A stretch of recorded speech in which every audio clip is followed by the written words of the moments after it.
আসসালামু আলাইকুম বন্ধুরা, আশা করছি আপনারা সকলে ভালো আছেন আর আল্লাহর অসীম রহমতে আমরা খুব ভালো আছি। আজকের আমার রেসিপি হচ্ছে খুবই মজাদার কালো মুসুরির ডাল রেসিপি। এইভাবে যদি মুসুরির ডাল কালো তড়কা বানানো যায় তাহলে কিন্তু গরম গরম পরোটা কিংবা রুটি কিংবা ভাতের সঙ্গে সবেতেই কিন্তু এইভাবে রান্নাটা করলে কিন্তু সবেতেই ভালো লাগে। তো আশা করছি স্কিপ করে দেখবেন না, আর আজকের রেসিপিটা আপনাদের কাছে খুবই ভালো লাগবে। আর ভিডিওটা শুরু করার আগে ছোট্ট একটা লাইক দিয়ে শুরু করবেন। চলো শুরু করা যাক। এখানে হচ্ছে মসুর ব্ল্যাক হুইল। এখানে যে কালো মুসুরির ডালটা আমি এখানে দেখতে পাচ্ছেন প্যাকেটটা এরকমই, এটা কিন্তু হাই প্রোটিন। আর এখানে আমি 2 কাপের মতো নেব। তো এখানে আমি একটা পাত্র নিয়েছি আর পাত্রেতে আমি 2 কাপের মতো নিয়ে নিচ্ছি। আপনাদের মতো আপনারা পছন্দ মতো আপনারা বাড়িয়ে কমিয়ে নেবেন। এইভাবে যদি তরকাটা বানানো যায় সত্যি বলছি বন্ধুরা অসাধারণ লাগে।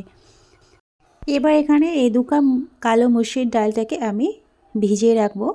আমি এখানে 1 ঘন্টার মতো ভিজিয়ে রেখেছিলাম। তো আমার ভিডিও যে যেখানতে পারছেন দেখছেন দেশ বা বিদেশে বাইরে, তাদেরকে অসংখ্য অসংখ্য ধন্যবাদ আমার এই আজকে কালো মসুরির ডাল রেসিপিটা দেখার জন্যে।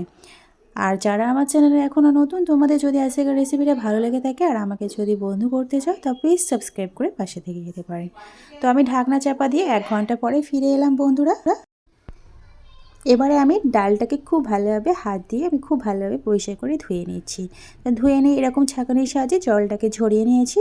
তো এবার এটাকে আমি একটা পাত্রেতে সিদ্ধ করে নেব। আপনারা চাইলে কিন্তু প্রেসার কুকারে দিয়ে কিন্তু সিটি মেরে সিদ্ধ করতে পারেন, তবে আমি এখানে কড়াইতে দিয়ে আমি এখানে রান্নাটা করে নিচ্ছি। তো এখানে আমি পরিমাণ মতো জল দিয়ে দিলাম সিদ্ধ করার জন্যে।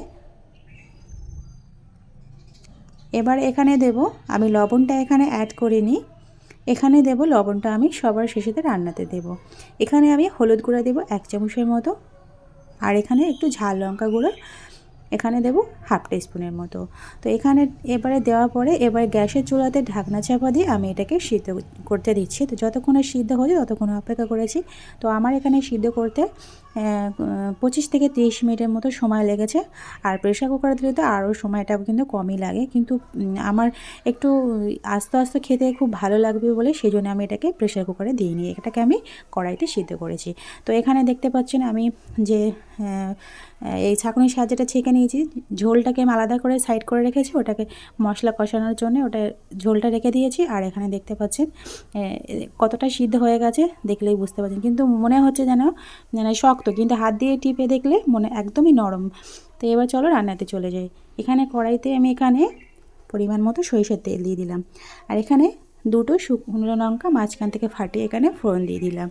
এবার শুকনো লঙ্কাটা কিছুক্ষণের জন্য ভেজে নিচ্ছি। এবার আগে থেকে আমি 10 পিসের মতো রসুনের কুচি নিয়েছিলাম, একদম ছোটো ছোটো আকারে করে সেই রসুনের কুচিটা দিয়ে দিলাম। আর এখানে আদা ওরকম 1 ফালির মতো নিয়েছিলাম, ছোটো ছোটো কুচিয়ে রেখেছিলাম, সেই কোচানো আদাটা ওখানে দিয়ে দিলাম। এবার আদা রসুনটাকে আমি 2 থেকে 3 মিনিটের মতো হালকা করে ভেজে নিচ্ছি। এবার আমি আগে থেকে পেঁয়াজও কুচিয়ে রেখেছিলাম, 2টো বড় সাইজের ছোটো ছোটো আকারে করে কুচিয়ে রেখেছিলাম, সেই পেঁয়াজ কোচানোটাও এখানে দিয়ে দিলাম। তো এইভাবে যদি তরকাটা বানানো যায় কিন্তু সত্যি বলছি বন্ধুরা অসাধারণ লেগেছিল, বা ছোটো থেকে বড় সবারই কিন্তু এই প্রিয় খাবার। শুধু আমি রান্না করেছি বলে যে বলছি সেটা না, আপনারা একবার হলেও বাড়িতে ট্রাই করে দেখবেন, সত্যি বলছি বন্ধুরা ভীষণই মজাদার হয়েছিল। তো এখানে আমি 2টো টমেটো ছোটো ছোটো আকারে করে কুচিয়ে রেখেছিলাম, পেঁয়াজটা একটু বেশিক্ষণ ভাজা করে নিই, ওই 2 থেকে 3 মিনিটের মতো ভাজা করে নেওয়ার পরে এখানে টমেটোটা দিয়ে দিলাম। টমেটোটা দেওয়ার পরে আরও কিছুক্ষণের জন্য ভেজে নিয়েছি। তো ভাজা হয়ে গেছে এখানে। এবার আদা রসুন বাটার পেস্ট এখানে একটু দিয়ে দেবো, তবে আমি আদা রসুন বাটার পেস্টটা একটু দিয়েছিলাম, তবে সেটা দেখানো হয়নি, আপনারা চাইলে কিন্তু স্কিপ করতে পারেন। এবার এখানে আমি যে ঝোলটা ছিল সিদ্ধ করা যে ঝোলটা, সেই ঝোলটা এখানে দিয়ে কষিয়ে নিচ্ছি। এখানে একটু ঝাল লঙ্কা গুঁড়ো দিয়ে দিলাম, আপনারা ঝালটা কম বেশি বাড়িয়ে কমিয়ে নেবেন।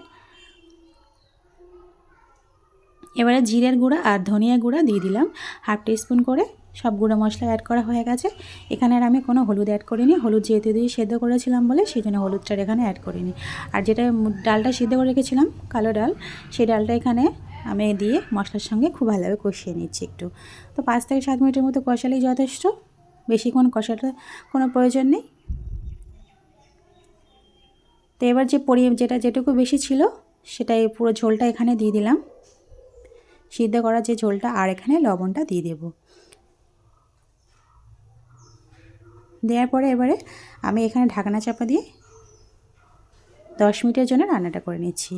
তা 10 মিনিট পর ফিরে এলাম বন্ধুরা। তো এবার এটাকে আমি একটু শুকনো করে নিচ্ছি, মানে একদম ঝোলটা পুরো শুকিয়ে নিচ্ছি। তো এবারে কুচিয়ে রেখেছিলাম ধনিয়া পাতা কিছুটা, তো এখান থেকে ধনিয়া পাতা কুচিটা এখানে কিছুটা দিয়ে দিলাম। আর এখানে অল্প ঘি এখানে দিচ্ছি, ছোটো চা চামচের 1 চামচের মতো ঘি দিয়ে দিলাম। এবারে কস্তুরি মেথি দেবো বন্ধুরা, এখানে কস্তুরি মেথি 2 চামচের মতো দিয়ে দেবো। তো বন্ধুরা আজকের আমার এই ব্ল্যাক হুইল মসুর ডালটা কেমন হয়েছে কমেন্টে কিন্তু জানাতে ভুলবেন না, আর লাইক করবেন, প্রয়োজনে শেয়ার করবেন বন্ধুদের কাছে। তো আজকে এই পর্যন্ত, আবার অন্য এক রেসিপি নিয়ে আপনাদের সামনে হাজির হব। তো বন্ধুরা সুস্থ থাকবেন, ভালো থাকবেন। তো এইভাবে বানিয়ে গরম গরম পরোটা কিংবা রুটি কিংবা গরম ভাতের সঙ্গে কিন্তু সবইতেই ভালো লাগে।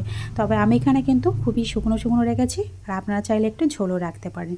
তো কেমন লাগলো বন্ধু কমেন্টে জানাতে ভুলবেন না। খোদা হাফেজ।